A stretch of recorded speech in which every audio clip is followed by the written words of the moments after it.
I tell this story nearly 20 years later, not to scare anyone, but because I still have not answered one question. Was I really alone that night?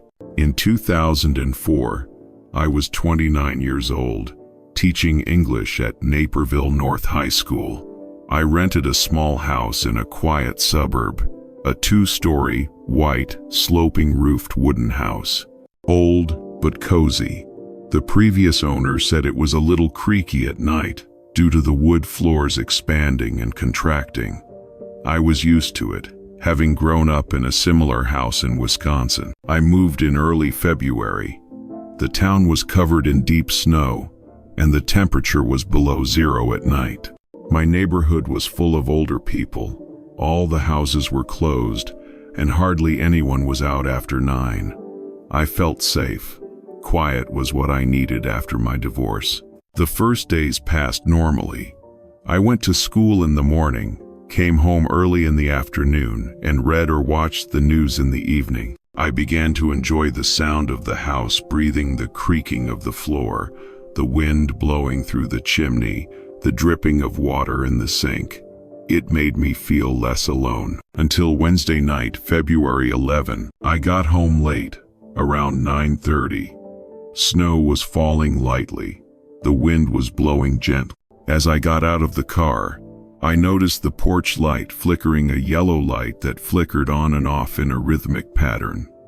I figured the wiring must be old and planned to replace it tomorrow. I locked the door, turned on the heater, and cooked some pasta. At 10 o'clock, I sat in the living room reading To Kill a Mockingbird. The window on the left had a thin curtain and looked out onto the small street. At that moment, I saw a shadow pass by the window, very quickly, like someone walking on the sidewalk. I looked, but saw no one. Absolute silence. I thought I was tired. 15 minutes later, I saw it again, but this time, the shadow was still right next to the fence opposite, behind the porch light. Tall, thin, head tilted slightly to one side. No movement. I blinked. The figure disappeared. I turned off the house light to get a better look. The porch light shone through the glass door, casting a streak of light on the wall. Nothing, but when the light flickered again, the figure appeared right next to the door frame, very close, only a hand's breadth from the glass. I turned the light back on. No one. My heart was pounding. I locked the door, pulled the curtains closed. The landline phone was on the corner of the sofa. I considered calling the police, but then I laughed to myself. It must be just a neighbor taking a walk. I tried to continue reading, but I couldn't concentrate. Around 10:30, the living room light flickered and went out. Everything was dark. I thought the power had gone out, but the porch light was still on. I got up to find a flashlight. As I walked down the hallway to the kitchen, I heard a soft click. The latch of the back door moved. I stood still. The house was silent. I walked slowly, my heart pounding. The moonlight shone through the frosted glass door, casting my shadow on the floor. The doorknob moved slightly, very slowly. I put my ear to it. No wind, no engine. Just a weak breathing sound, as if someone was standing close to the door from outside. I held my breath, stepped back. Then bang, a loud bang on the door frame, making the glass vibrate. I screamed, rushed up the stairs, slammed the bedroom door, pushed the cupboard against it. The cell phone had no signal. The desk line was dead. I sat in the corner, my back against the wall, listening. From downstairs, footsteps. Very slow. Knock, knock. Real human voices, not wind. Stopped in the middle of the stairs. I bit my lip until it bled. The footsteps continued, up each step, then stopped in front of my door. 3 knocks rang out. Knock, knock, knock. I couldn't breathe. I only remember sliding to the floor, holding my head, muttering, "Go away," like a prayer. After a while, there was no more sound. I sat still, listening to the clock downstairs ticking, each long tick like a knife. I didn't sleep all night. In the morning, I opened the door. The hallway was empty. The front door was locked. The back door was also locked, bolted. But on the doorknob there was a dark handprint, like ash. On the wall next to the stairs, where I heard the knock, there were 3 long, charcoal black fingerprints. The room was so quiet I could hear the rain outside. I sat down on the chair, my hands shaking. The TV screen, unplugged, still vibrated slightly, as if there was static electricity moving inside. And on the screen, in the dying light, 3 faint fingerprints appeared, leaving a gray blur. The next morning I looked around carefully, nothing. But on the hallway floor, near the bedroom door, a large, dusty shoe print, in the same direction as the one I saw in the attic. I moved out that week. I told the landlord, and he laughed. There's nothing strange about this place, just a few wind noises. A year later, I met him again at the farmer's market. He said, "I tore the ceiling and redid it, and found a blank wall space behind a wooden beam. There was a pair of old men's shoes in there, and a radio that still lit up even though it was unplugged." I said nothing. He laughed. I threw it away. But strangely enough, since then, every time it rains, the TV in the house turns on at midnight. I live in a 3rd-floor apartment in the city now. No attic, no wooden ceiling. But sometimes, in the middle of a rainy night, I still hear something above my head. Thump, thump, 3 steps, stop, then silence. My cat looks up, its fur standing on end. And sometimes when the TV is staticky, through the static I hear a distant, distorted male voice saying very softly, in a drawn-out voice, "Come down." One night in 2013, when I came home from a late-night teaching job, I saw the front porch light flickering. I remembered the chill I felt all those years ago. I stood still outside my car, looking through the window. The light flickered once, twice, then went out. And in the last second of light fading, I saw a tall figure, head tilted, standing right behind the glass, just like in 2004. I didn't dare go home that night. I've moved to another state now. I can sleep, but only when the lights are on. Every time the wind blows through the curtains, I still hear the 3-beat knock, slow, soft, steady, as if someone were testing to see if I was still there. I asked the electrical engineer, and they said the lighting system can't flicker without someone touching it. As for me, I only know one thing: never leave the porch light off when you're home alone. I called the police. They came, took pictures, checked for traces. They found nothing outside. Snow covered the yard, no footprints. They said someone must have been hiding in my house before leaving. They advised me to install an alarm system. I moved out the following week, back to live with my sister. But that wasn't the end of it. A month later, when I returned to get my things, the landlord told me there was a new tenant, a young woman named Linda.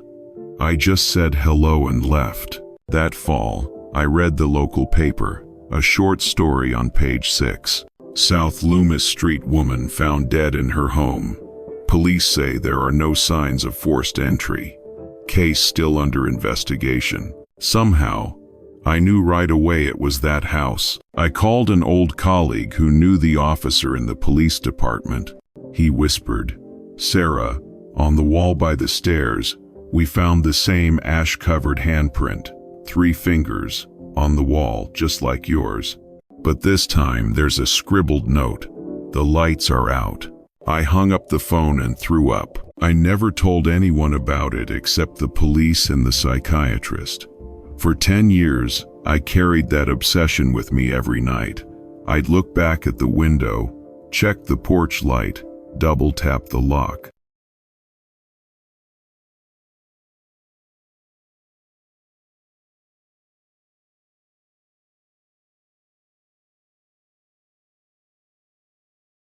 I've never been a fan of absolute silence. Some people need silence to sleep, but not me. I need a fan or a TV in the background. In Maine, winters are so long and quiet you can hear the house breathing, wood cracking, wind blowing through the chimney, and occasionally other sounds, footsteps you're not sure whose they belong to. This happened in December 2011 in a small cabin on the edge of Portland that I rented after my divorce. It was just a ground floor and a small attic. I chose it because it was cheap and because I thought I needed the quiet to get my life together. It was just me and my old cat, Murphy, 12 years old, lazy, and always lying by the fireplace. During the day, I drove deliveries for a local company. At night, I cooked simple meals, turned on the news, poured a beer, and sat out the window watching the rain. It was an old routine, but it made me feel safe. It was the same for weeks, until the night of December 14th. It was a cold rain that day. It wasn't a heavy rain in Maine in the winter, but it was steady, heavy, and smelled of salt from the sea. I got home around 8. My coat was soaked. I hung it up, turned on the heater, and made coffee. The warmth was creeping in, steam rising from the windows. I sat down on the couch and turned on the TV. The local channel was playing a short news bulletin, a faded blue background, the announcer talking about a small storm coming. I drank my coffee, listening to the rain tapping gently outside the window. At about 10 minutes to 9, Murphy the cat suddenly raised his head. He hissed, bristles bristling, eyes fixed on the ceiling, right where the ceiling led to the attic. I looked. It was just a flat, white ceiling. I smiled slightly. It's okay. It's just a mouse. But he didn't lower his eyes, ears pricked up. Then I heard it, at first faintly, like wood creaking under pressure, then clearer, footsteps. Clack, clack. Slow, steady, heavy, stop. Then a creaking sound. The wood warps slightly. I turn off the TV, hold my breath. The house is quiet except for the rain. A moment later, it comes again, this time from left to right, right above me. I think someone might have gotten into the attic. There's a way through the small garage in the back. I grab my flashlight, pull the cord that opens the skylight. The skylight falls, dust falls everywhere. I shine the light up. The ceiling is covered in cobwebs, a few cardboard boxes, a few old suitcases. No one. I hear my heartbeat, then the sound of raindrops on the tin roof. Silence. I climb down. When my feet hit the floor, the footsteps come again, right where I was standing. Clack, clack. I look up at the ceiling. The weak yellow light is reflected. The wood shakes slightly. It can't be a mouse. I close the skylight, lock it, and sit back in my chair. Murphy is still huddled under the table, his fur bristling. I turned on the TV to hear voices. 12 o'clock at night. I dozed off on the couch. I was woken by the sound of the TV turning on by itself.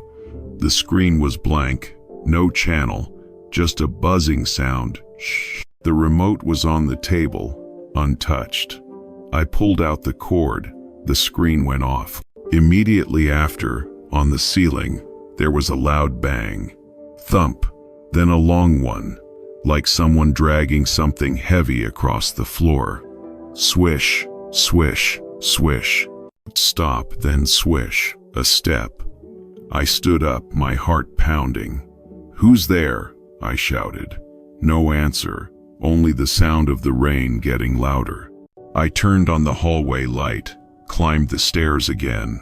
The flashlight beam swept through the dust. There was a faint print in the thick layer of dust, like a shoe print. One, then two. Clearly a large, long human footprint, heading towards the corner of the wall. I walked towards it. There was a wooden box covered with a cloth. My hands were shaking as I pulled the cloth away. Inside was a small, old radio, the wire broken, the volume knob black. I touched the button. The red light in the corner of the radio flickered once, then went out. Behind me, footsteps sounded, clear, close enough to hear the sound of shoe nails. I turned the flashlight. No one, but a very soft whisper right next to my ear. "Get down." I recoiled, my head hitting a wooden beam, rolled down the ladder, and pulled the skylight shut. The cord vibrated. From the other side of the door, 3 soft knocks came down. Knock, knock, knock. The next morning, I called my friend Joe. He was a repairman, big and strong, always joking that I watched too many horror movies. We opened the ceiling and went back up. Daylight poured in through the cracks in the roof. No footprints. The wooden box was still there. The radio still there. Joe checked around, shook his head. "Nothing. Maybe you're sleepwalking." He cleaned up a few things. I stayed. When Joe came down, I was still standing there looking at the radio. The wires weren't connected, but in that silence, I heard a very faint buzz, like a radio wave picking up a distant frequency. Joe came home in the afternoon. I worked all day to distract myself. That night, I didn't turn on the TV, only a dim yellow nightlight. I lay reading the newspaper, trying to fall asleep. Around 1 a.m., Murphy growled softly. I woke up. The footsteps echoed again, but this time downstairs. Thump, thump. The sound of people walking on the floor, slow, steady, without hesitation. I sat up, took the flashlight, opened the door. The light illuminated the hallway, empty. I took a few steps forward. The living room door was ajar. Inside, the TV turned on by itself, broadcasting a white, buzzing signal. I shined the flashlight in, unplugged. The screen was off, but in the mirror next to the TV, I saw a tall shadow pass behind me. I turned around, no one.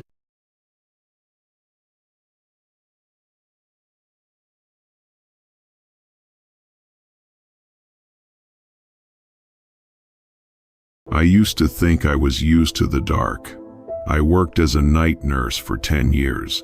Hospitals are places that never sleep, but are filled with strange silences. Between shifts, between the sound of heart monitors and footsteps in long hallways.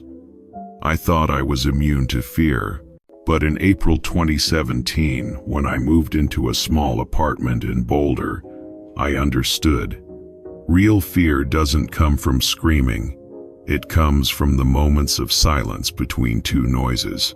My apartment is on the 3rd floor, in an old building built in the 60s. Thick walls, wooden floors, windows facing the Flatirons. The previous owner left most of the furniture, an armchair, a few picture frames, and especially a large mirror in the middle of the hallway, almost 2 meters high, with a black iron frame. He said it was from when his wife was alive. I didn't think anything of it. It just seemed classic, a little scratched but beautiful. I hung up some family photos, set the clock, and went to work. Everything was normal for the first week. I slept during the day and worked at night. Every morning when I came home, I would look in the mirror and tie my hair before going to bed. I was always tired, but never felt strange. Until Thursday night, April 13. I had the day off. It was raining lightly. I stayed home, read a book, made tea. Around 10 o'clock, the electricity in the building flickered. The living room light flickered a few times, and then was back on. I turned off the TV, cleaned the kitchen. As I walked down the hallway, I caught a glimpse of someone standing in the mirror. I stopped. The room behind me was empty, only the light from the kitchen. In the mirror, the hallway and the bedroom door were reflected. Everything was right, except for one small detail.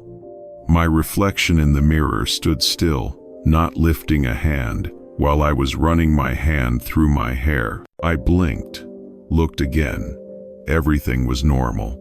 I laughed, thinking it was the light. But as soon as I turned away, I heard a creak, something scraping on the floor behind me. I looked back. No one. In the mirror, my back was still turned to me, my shoulder slightly to the right, as if watching. I turned off the light, went to bed early. At about 2:17 a.m., I woke up to a steady clack sound. Something was hitting the floor of the hallway. Slowly, surely. I turned on the nightlight. The door was ajar, a faint light coming through. I held my breath. Then I heard another sound, a whisper, vague, unclear from where, like a woman's voice. I got up and went out. The hallway was empty, but the light reflected on the mirror made me stop. In the mirror, there was a gray blur in the right corner, a silhouette tilting its head. I approached. When I was about a meter away, the light went out. I stood in complete darkness, except for the weak light from outside the window. In the mirror, I saw another face standing next to me, half clear, half hazy like mist. I ran into the room, locked the door, and sat down on the floor. My heart was pounding. I couldn't sleep all night. The next morning, I called the landlord. He smiled and said, "That mirror used to belong to my wife. She loved looking in it, even when the lights were off.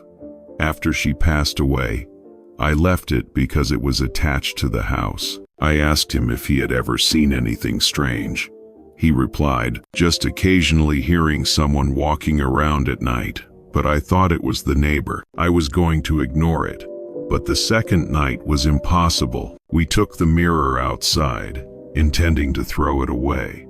But when we pulled it near the door, a cold wind blew past as if someone had passed by. The mirror shook slightly, then cracked at the right corner, making a screeching sound. I left the mirror in the house and moved out the next day. A month later, the apartment manager called me and said, "Did you forget anything?